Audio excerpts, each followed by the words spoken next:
can you say hi? Alright, we just got to the Philippines. We're in our quarantine hotel room. Jan's parents were kind enough to drop us off some necessities. They went a little overboard here. There's like a crazy care package with a ton of food. And look at that. You already know the deal, that Jollibee. We got some Yum Burger. We got some rice. We got some spaghetti, which I'm personally not really a fan of. I'm gonna try it again. I've tried it before. But the chicken is fire.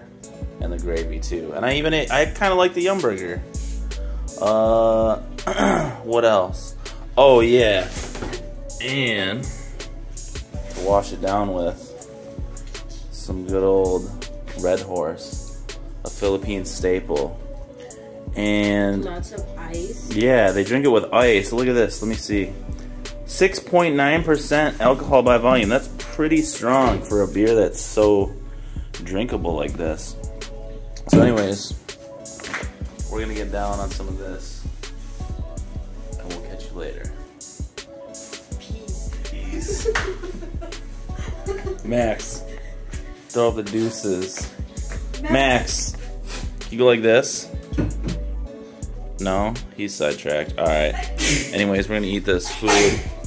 There's actually a lot of it. I just made one plate there that looks all pretty. Yeah.